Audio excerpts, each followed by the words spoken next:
We're going to learn today about guidance and about how God led his people. And we start our lesson soon after the last plague. If you remember, we learned last week about the Passover, when the Israelites had to kill a lamb that was without blemish. That means it was very clean and pure. And they had to put the blood of the lamb on the doorposts of their house, so that when the angel of the Lord came to kill the firstborn, it would literally pass over that particular house. Now the Egyptians didn't do this, and we learned that every firstborn of every Egyptian family died. The Israelites were obedient, and no firstborn was killed in their families. Do you remember what the Egyptians then did? They couldn't wait to get rid of the Israelites. They wanted them to leave as quickly as possible. Remember, the land of Egypt had gone through 10 terrible plagues, so the Egyptians would have been fed up with the Israelites at the end. Pharaoh commanded Moses to take the people and to go. And this is exactly what the Israelites did that very same night. But they weren't a small group of people, in fact the opposite. We know that there were 600,000 men counted in the book of Numbers that left Egypt, but many would have had wives and families. So actually it was around 2 million people in total that left Egypt. Now that's a big number. It's probably a bit too big for us to try and take in just how many people that is. To try and help us, I did a bit of quick maths. And I worked out that if you add the populations of Cornwall, Devon, where we are, and Somerset, you get to just under 2 million people. So can you imagine if everyone, including us, living in Cornwall, Devon and Somerset, all got up and left on the very same day? It's a lot of people, but that's exactly what the Israelites did when they left Egypt. Over the next few lessons, we're going to learn about what happened to them on their journey, and today we'll look at how God guided them. So the Israelites, all 2 million of them, left Egypt to begin their journey. But where would they go? They'd all lived in Egypt for a very long time. It had become their home. Most of the Israelites had been born there into slavery, and suddenly they were leaving, literally overnight. But who would tell them where to go? The answer? God. Remember, many years before, God had promised to bring them into their own land, a land flowing with milk and honey. This land is called Canaan. And we know that God keeps his promises, so they would get to the promised land. The people trusted God when they left and had a clear destination in mind for their journey. Now we can ask ourselves a question here, because life is like a journey. It has a beginning and it has an end, a destination. But just as before you set off for a journey, you need to know where you are going to. It's important to think about the destination at the end of our life. Some people just hope it will be okay and don't think about it, just living for the day and for temporary pleasures. But for a Christian, the destination is heaven. That is promised by God and gives us peace. The Bible tells us that because of our sin, our destination naturally is hell, and that's where God punishes us for our sins. But because of Jesus' death, we can have our sins forgiven through his sacrifice for us. So the Israelites knew where they were going to the promised land of Canaan. But how would they get there? And which way would they go? Remember, they had no maps, no sat-nav, and no compass. And out of the 2 million people who left Egypt, only Moses had ever really been outside of Egypt. But he wouldn't know the way to go. Can you imagine 2 million people trying to find their way?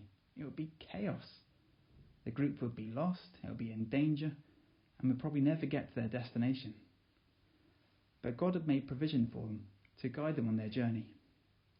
God had sent a pillar of cloud to guide them during the day, and a pillar of fire to guide them by night.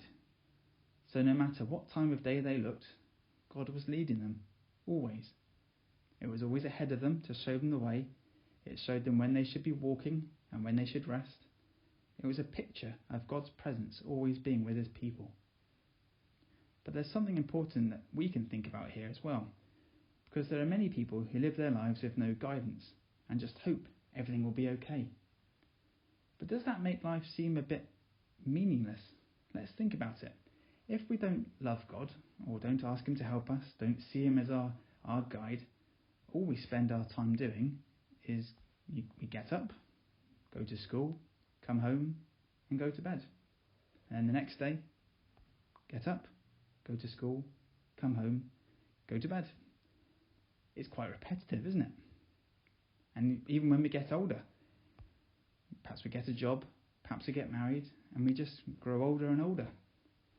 And the Bible tells us that the end of all this is vanity.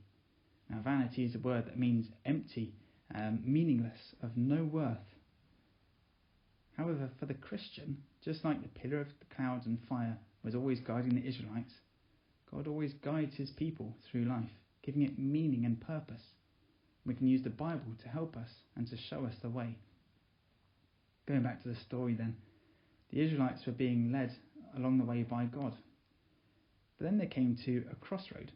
They had a choice to make. They could have either gone along the coast through the land of the Philistines, which is the shortest and most direct route, and that's the bit in green on the map, or gone the longer but safer route through the wilderness, around the land of the Philistines, which is the red line. Seems an easy choice, doesn't it, really? If we were leading 2 million people on a long journey, we would probably think it's best to go the quickest and the most direct route along the coast. But God knew better. God used a pillar of cloud and fire to take the people the longer route through the wilderness. Why? Well, because the Philistines would have attacked them and demoralized the people. It was safer to go the longer way. God knew better than the Israelites. God knows better than all of us, remember. Yes, it would have taken longer to walk this way, but the people would have got there safely and not been demoralized from having to battle with the Philistines. And just like the Israelites having to make a choice about which way to go on their journey, in our lives there are lots of choices that we can make. A bit like a crossroad where you can go one way or another. We have choices that we make in our lives. When we're young, it might be choices like what school should we go to, or what GCSEs should I do, and what job do I want to do when I grow up. And these aren't easy decisions for us to make, because we'll probably get them wrong. For a Christian, God knows best because he is wise. Just like he led the Israelites the long way to protect them, he will show us what is best for us because he loves us. And this verse in Psalms explains it. It says, "Show me your ways, Lord. Teach me your paths." At each stage today, we've learned what the Israelites did. When they left Egypt, God told them where to go, and they went. When the pillar of cloud and fire led them, they followed. When they came to a crossroads and a decision, they went the way that God told them. One thing is clear, the people obeyed God at the beginning of their journey. There is a verse in Romans that you might have heard of before, and it says this: "We know that all things work together for good to those that love God." And this is what the Israelites proved. Remember, they trusted God, they obeyed him and followed him, and God was going to lead them from Egypt, where they were slaves, to the promised land, where they would be free. Not once in this lesson today have we heard that the Israelites just guessed where to go, or flipped a coin, leaving it to chance, because that would be silly, wouldn't it?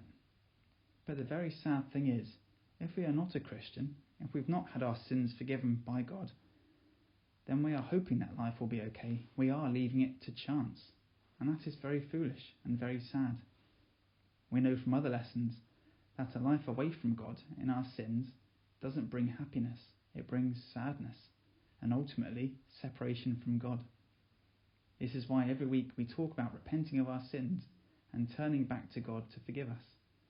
If we do, by his grace, we can know that our destination at the end of life is certain. That is heaven. God promises to lead his people to heaven, and we know that God keeps his promises. And we've learnt today about the start of the Israelites' journey from Egypt on their way to Canaan, and we've learned about our own lives too, and how important it is to ask God to forgive us and to help us at the start as soon as possible. And it reminds me of a chorus that we sing in Sunday school. There's a way back to God from the dark paths of sin. There's a door that is open and you may go in. At Calvary's cross is where you begin when you come as a sinner. And this chorus, which we've probably sung many times, it tells us where to begin our journey, at the cross, repenting of our sins. And the destination, if we start here, well, it's heaven, to be with God forever. This is the message of the gospel, the good news of how God can forgive us of our sins through Jesus' death on the cross.